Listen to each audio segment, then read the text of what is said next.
아이들은 한 번씩 문지방을 타고 올라갑니다. 작고 귀여운 손과 발로 아슬아슬하게 문지방을 타는데 그런 모습을 보는 엄마들은 이렇게 말합니다. 너 그러다 떨어진다. 아니나 다를까 아이들은 꼭 떨어지고 그걸 본 엄마들은 또 이렇게 말합니다. 네, 그럴 줄 알았다. 엄마들은 예언자처럼 말합니다. 엄마들은 어떻게 앞으로 일어날 일들을 그렇게 잘 알고 있을까요? 엄마들이 이렇게 예언을 잘 하는 이유는 징조를 보고 상황을 예측했기 때문입니다. 성경에도 시대의 징조를 잘 보았던 예언자가 있습니다. 바로 예레미야입니다. 예레미야의 구조와 내용. 예레미야는 다음과 같은 구조로 되어 있습니다.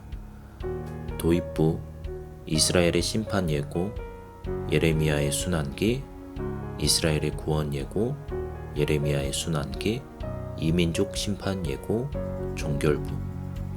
예레미야서 1장은 예레미야 예언자의 시대적 배경을 설정하고 그가 받은 소명, 그리고 환시를 설명합니다. 예레미야는 남유다의 요시야 왕이 유다를 다스린 지 13년이 되던 해인 기원전 627년부터 예언자로 부름받아 시드기야 치세인 기원전 586년 예루살렘이 파괴될 때까지 예언자로 활동했습니다. 예레미야의 이름의 뜻은 야훼께서 높이 세우시리라 라는 뜻입니다. 예레미야는 예루살렘의 북쪽 아나돗 지역의 사제 가문에서 태어났습니다. 이 가문은 오래전 솔로몬 왕에게 축출되어 예루살렘에서 아나돗으로 쫓겨난 아비아달의 가문으로 여겨집니다. 하나님께서는 예레미야를 모태에서부터 구별해 민족의 예언자로 삼으셨습니다. 그에게 보여주신 살구나무 가지의 환상과 끓는 가마의 환상은 예레미야에게 당시의 상황이 어떤지 그리고 하나님의 뜻은 무엇인지 알려주었습니다. 예레미야서 1장 11절 12절에 살구나무는 히브리어로 샤케드라고 하며 12절에 지켜는 쇼케드라고 하는데 이를 통해 하나님께서 예레미야에게 살구나무를 보여주심으로 자신의 말씀을 주시하고 계심을, 즉 그 말씀을 반드시 이루실 것을 뜻합니다. 예레미야서 1장 13절부터 15절에 북에서부터 기울어진 끓는 가마는 북쪽의 적인 바빌론을 가리킵니다. 하나님에 의해 일으켜진 이 적은 이 땅의 모든 주민들, 악행을 일삼았던 주민들에게 재앙을 부을 것입니다.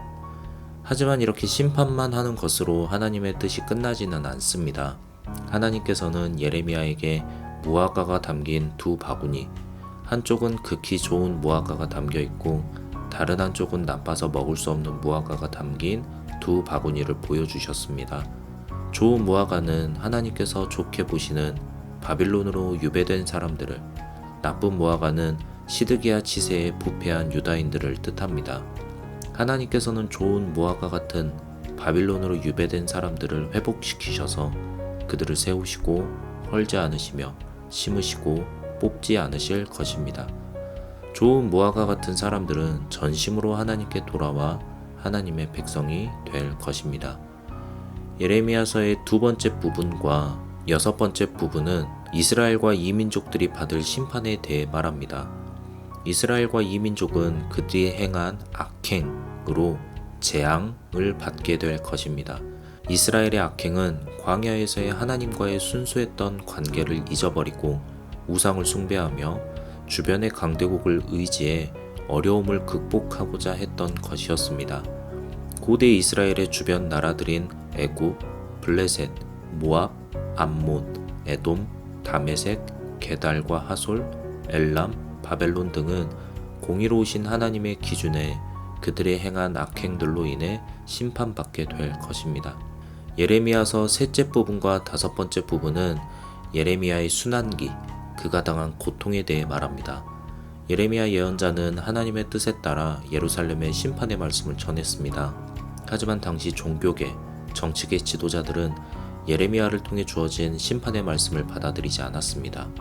그들은 그들의 세속적인 삶의 기반을 잃어버리지 않기 위해 거짓으로 평강을 외쳤습니다.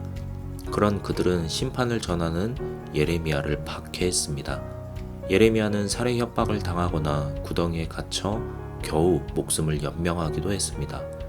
예레미야서 30장 35장은 이스라엘의 구원을 예고합니다.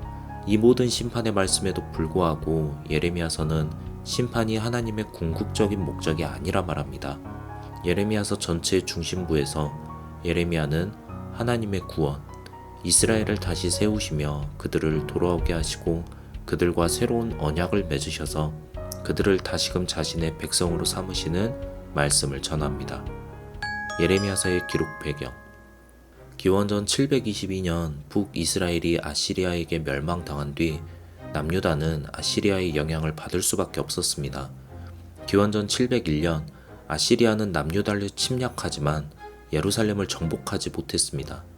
기원전 642년 므낫세 왕은 아시리아의 신하가 되어 섬기며 아시리아의 영향을 많이 받았습니다.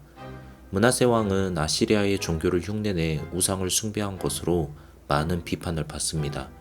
므낫세의 아들 아몬도 거의 마찬가지였습니다. 하지만 아몬의 아들 요시야는 달랐습니다. 요시야는 종교 개혁을 통해 우상을 척결하고 사회 전반에 야훼 신앙의 힘이 미치도록 했습니다. 하지만 이 개혁은 그리 오래 가지 못합니다. 당시 아시리아는 바빌론의 반란으로 크게 위협당했는데 이집트는 아시리아를 지원하기 위해 군사를 보냅니다. 아시리아의 영향에서 완전히 벗어나고자 했던 요시야는 아시리아를 지원하는 이집트를 막으려 아시리아로 향하는 길목인 무깃도로 출정했으나 그곳에서 전사하고 맙니다. 요시야가 죽고 난 다음 그의 개혁은 계속되지 못한 것으로 보입니다. 아시리아는 이집트의 지원을 받고도 609년에 바빌론에 멸망당합니다. 이후 바빌론은 605년에 갈그미스에서 이집트를 크게 물리치고 고대 근동의 지배자가 되었으며 유다 왕국도 바빌론의 영향 아래 들어가게 됩니다. 기원전 601년 바빌론은 이집트를 침략합니다. 하지만 이집트 국경 지역에서 크게 패배했습니다. 유다의 여호야김 왕은 이것이 그에게 찾아온 기회인 줄 알고 바빌론을 거슬러 반란을 일으킵니다. 이런 상황 속에서 예레미야는 바빌론의 지배가 하나님의 뜻이라 말하며 이집트를 의지하는 여호야김을 비판한 것입니다. 예루살렘의 종교계 정치계 지도자들과 그들을 좋게 여기는 백성들이 보기에 예레미야는 마치 매국노처럼 보였을지 모릅니다. 예레미야는 진심으로 예루살렘을 향한 하나님의 구원을 바랐습니다. 하지만 하나님의 구원은 심판 다음에 있었습니다. 예레미야는 그 심판을 통해 부패한 마음을 가진 백성들이 변화되어 하나님의 뜻을 마음에 새긴 새 백성이 되어야 함을 알았습니다. 그렇게 바빌론을 거스르지 말라고 예루살렘의 주민들이 바빌론의 포로로 끌려가게 될 것이라고 말한 것입니다. 하지만 예루살렘의 종교계 정치계 지도자들은 현실 감각이 전혀 없었습니다. 그들은 시대의 흐름도 파악하지 못하고 자신들의 악행도 생각지 않았습니다. 그들은 자신들이 히스기야의 때처럼 구원받을 수 있을 것이라 생각했습니다. 하지만 그들의 상황은 히스기야의 때와는 달랐습니다. 예루살렘은 말할 수 없이 부패했고 하나님께서는 그런 예루살렘을 바빌론을 통해 심판할 계획이었기 때문입니다. 결국 바빌론은 반역을 일으킨 유다 왕국을 공격해 여호야긴과 귀족들을 포로로 끌고 갑니다. 바빌론은 여호야긴의 삼촌인 시드기야를 왕으로 세웠으나 시드기야 역시 여호야김처럼 이집트를 의지해 바벨론의 반기를 듭니다. 기원전 586년 바빌론은 다시 유다를 공격해 예루살렘을 멸망시키고 많은 백성을 포로로 끌고 갑니다. 이후 바빌론은 그다리아를 예루살렘의 총독으로 세웠으나 시드기야의 귀족들 중 하나인 이스마엘에 의해 암살당합니다. 이스마엘은 예레미야를 끌고 이집트로 도망쳤고 구약 외경, 예언자들의 생애에 따르면 예레미야는 이집트 다바네스에서 돌에 맞아 순교한 것으로 전해집니다. 예레미야서의 메시지. 예레미야의 비판. 예레미야의 비판이 초점을 맞추는 것은 우상 숭배입니다. 예레미야는 이스라엘이 섬기는 우상의 수가 마치 성읍의 수만큼 많다고 비판합니다. 예레미야가 우상 숭배를 비판할 때 쓰는 말은 다음과 같습니다. 붙쫓다, 섬기다, 제사 지내다, 번제를 바치다, 숭배하다, 신들에게 맹세하다, 신으로 만들다, 신을 바꾸다. 우상 숭배의 배경에는 야훼 하나님에 대한 배신이 짙게 깔려 있습니다. 그들은 생수의 근원이신 하나님을 버리고 스스로 웅덩이, 물을 가두지 못하는 터진 웅덩이를 팠습니다. 이스라엘의 이런 모습은 정욕을 주체하지 못하고 난교를 일삼는 사람처럼 묘사됩니다. 하나님께서는 이스라엘이 다른 신들을 따라가면 그들에게 소송을 제기하십니다. 소송을 통해 이스라엘의 세케르, 기만과 거짓을 밝혀 그들이 따르는 신들이 헛된 것임을 드러냅니다. 이와는 반대로 야훼 하나님께서는 구원하시는 분입니다. 하지만 이스라엘은 하나님께 돌아오는 척합니다. 그들은 하나님께 돌아오는 척하지만 여전히 도둑질하며 살인하며 간음하며 거짓 맹세하며 바알에게 분향하며 다른 신들을 따르는 사람들입니다. 예레미야가 보기에 도둑질, 살인, 간음과 같은 사회적인 범죄는 하나님과의 관계의 실패에 그 원인이 있습니다. 그들은 결국 심판을 피하지 못합니다. 심판과 구원. 하나님의 심판은 누구도 피할 수 없습니다. 이 민족도 하나님의 심판을 받게 됩니다. 예레미야가 심판을 말하는 예언은 전쟁 언어로 표현되어 있습니다. 즉, 하나님께서 심판을 통해 이스라엘과 이 민족들을 거슬러 전쟁을 벌이신다는 것입니다. 원래 전쟁 언어는 이스라엘을 위한 언어, 이스라엘을 위해 이 민족들과 전쟁을 일으키는 곳에 등장하지만 예레미야는 이 전쟁 언어에 이스라엘까지 포함시킵니다.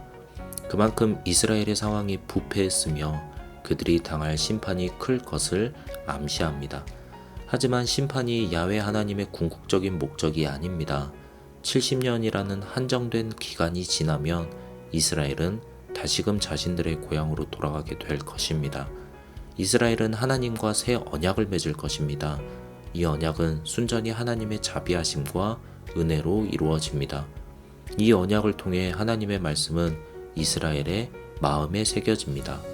만물보다 거짓되고 부패한 마음에 하나님의 말씀이 새겨집니다.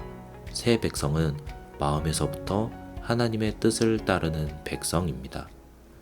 예레미야를 눈물의 예언자라고 합니다.